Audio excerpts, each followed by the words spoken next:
Welcome to Digital Techsol. My name is Faisal Mazhar. So viewers, last video में मैंने आपको वो कॉमर्स का सिस्टम स्टेटस और टूल्स क्या होते हैं इसके बारे में मैंने बताया था डिटेल से आपको. अगर आपने वो वीडियो नहीं देखी तो आप उसको लाजमी देखिएगा, क्योंकि मैं एक स्टेप बाय स्टेप वो कॉमर्स की पूरी सीरीज़ लॉन्च कर रहा हूँ. तो उसमें अगर आपको प्रीवियस वीडियो का नहीं पता होगा तो आपको नेक्स्ट वीडियो जो है ना वो देखने में ज़रा प्रॉब्लम हो सकती है. तो आज हमारा टॉपिक है कि हाउ टू मैनेज वो कॉमर्स जनरल सेटिंग. आज हम लोग देखेंगे कि हमने वो कॉमर्स की जो जनरल सेटिंग है उसको हम कैसे करते हैं. आइए प्रैक्टिकल देखते हैं इसको. ये मैं देखे अपने ब्राउज़र में आ चुका हूँ और ये वो कॉमर्स में आप सेटिंग पे क्लिक करेंगे. सेटिंग पे क्लिक करने के बाद यहाँ पे आप देख रहे हैं कि बहुत सारे आपको टैब्स नज़र आ रहे होंगे. Journal, product, tax, shipping, payments, और ये आपको बहुत सारे जो है ना टैब शो हो रहे हैं. आज इस वीडियो में हम जनरल टैब को कवर करेंगे, क्योंकि हर वीडियो इस एक वीडियो के अंदर जो है ना ये सारे टैब्स को कवर नहीं किया जा सकता, फिर ये 1 से 2 घंटे की ये वीडियो बन जाएगी.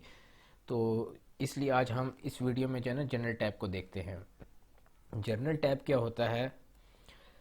आपकी वेबसाइट की बेसिक कॉन्फ़िगरेशन कह लें या बेसिक सेटअप होता है कि आपका जो स्टोर है, सबसे पहले आप अपना स्टोर का एड्रेस लिखते हैं.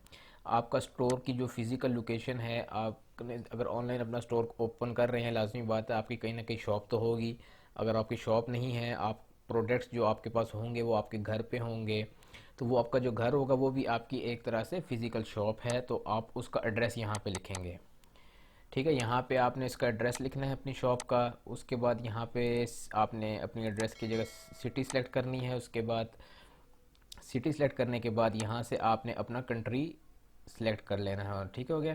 उसके बाद उस कंट्री से रिलेटेड आप यहाँ पे ज़िप कोड जो है ना वो ऐड कर सकते हैं. अगर आपको अपने सिटी का ज़िप कोड नहीं पता तो आप गूगल में सर्च करेंगे तो आपको ईजीली मिल जाएगा.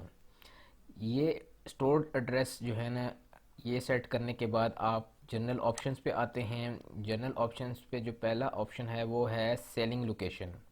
इसका क्या मतलब है?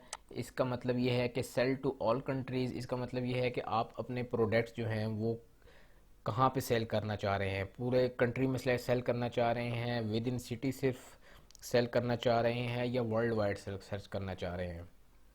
अगर आप पूरे वर्ल्ड वाइड सर्च सेल करना चाह रहे हैं तो आप यहाँ सेल टू ऑल कंट्रीज़ ही रखें, इसको बाय डिफ़ॉल्ट ही रहने दें.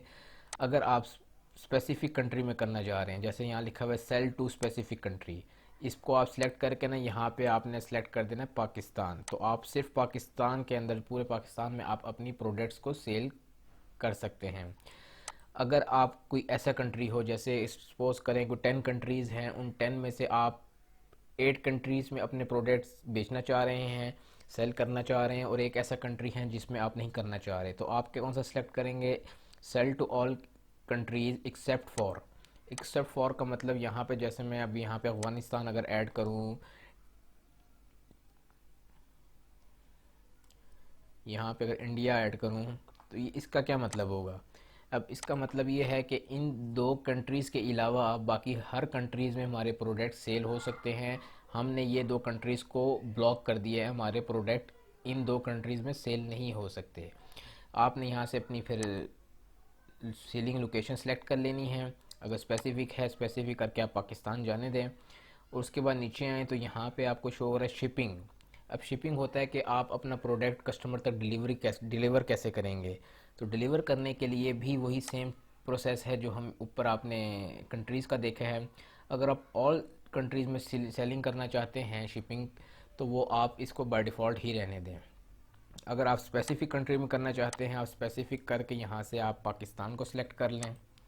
इसी तरह अगर आप कोई कंट्री को जो है ना वो डिसेबल करना चाहते हैं तो आप उसको डिसेबल भी कर सकते हैं. जैसे यहाँ लिख देखें disable shipping and shipping calculation. आप डिसेबल करना चाहें कि आप शिपिंग नहीं दे रहे, तो आप इसको डिसेबल भी कर सकते हैं. उसके नीचे आएँ अगर, तो यहाँ पे आ रहा है डिफ़ॉल्ट कस्टमर लोकेशन.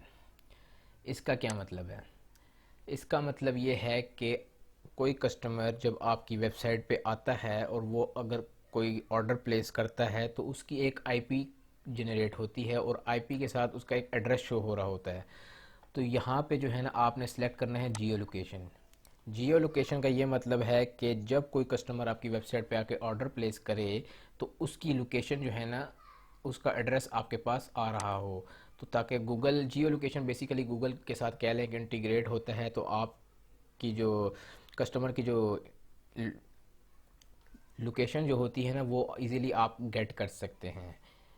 इसके बाद आता है यहाँ पे इनेबल टैक्सेस। ये है कि अगर आप अपनी वेबसाइट पर टैक्सेस ऐड करना चाहते हैं तो आप यहाँ से इसको अगर इनेबल रखेंगी, चेक रखेंगी, तो ये आपको टैक्सेस ऐड करने के लिए ये टैग ऊपर आपको शो हो रहा होगा टैक्सेस का, ये आ जाएगा।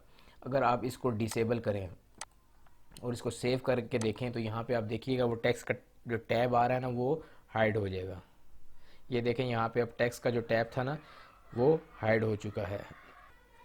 टैक्सेस के बाद यहाँ पे आपको कूपन कोड शो हो रहा होगा। कूपन क्या होता है? कूपन होता है बेसिकली कि आप अपनी वेबसाइट पे, अपने ऑनलाइन स्टोर पे एक सेल्स के लिए कोई कूपन, कोई कोड जनरेट करते हैं ताकि कस्टमर जो हैं वो उसको यूज़ करके डिस्काउंट ले सकें। तो वो कूपन कोड आप यहाँ से इसकी सेटिंग कर सकते हैं। अभी ये देखें यहाँ पे आपको इनेबल शो हो रहा है, ये इनेबल शो है। यहाँ पे मैं आपको एक दफ़ा दिखा देता हूँ कूपन कोड कैसे आपको शो होगा। ये देखें, मैं अभी यहाँ से चेकआउट पे क्लिक करता हूँ।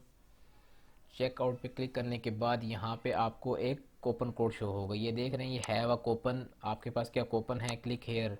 अब यहाँ क्लिक हेयर पे यहाँ पे वो कूपन कोड ऐड होगा और आप जब अप्लाई कूपन पे करेंगे तो यहाँ पे आपको जो भी टोटल प्राइस शो हो रही होगी ना उस पर डिस्काउंट हो जाएगा। ये कूपन कोड की वीडियो भी मैं आगे फ्यूचर में इंशाल्लाह बनाऊंगा तो आपको मज़ीद ये चीज़ क्लियर हो जाएगी। अगर मैं यहाँ से इसको डिसेबल कर दूँ, अनचेक कर दूंगा, तो ये कूपन कोड जो है ना यहाँ से हाइड हो जाएगा। तो ये बेसिकली जो है ना ये डिस्काउंट वगैरह देने के लिए यूज़ किया जाता है।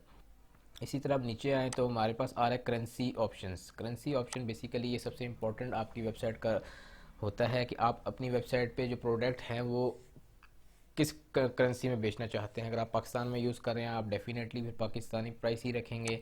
अगर आपके प्रोडक्ट्स ऐसे हैं जो वर्ल्ड वाइड यूज़ हो रहे हैं तो आप यहाँ से US डॉलर भी रख सकते हैं, यूनाइटेड स्टेट डॉलर भी यहाँ से रख सकते हैं।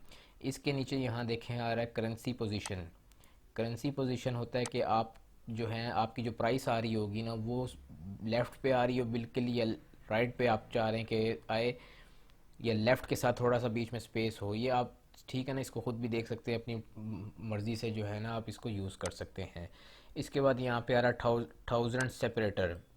ये कॉमा का होता है कि मतलब 1000 रुपीज़ के बाद कॉमा वो लिखा आना चाहिए, ये उसके लिए होता है। उसके बाद आ रहा है डेसिमल। डेसिमल आ रहा है, डेसिमल का मतलब होता है कि 1000 के बाद डॉट लगाता है, डॉट के बाद जो है ना ये नंबर ऑफ़ डेसिमल्स आप देख रहे हैं यहाँ पे। अगर ज़ीरो है, अभी ये ज़ीरो कैसे है मैं आपको इसको भी प्रैक्टिकल आपको मैं दिखा देता हूँ।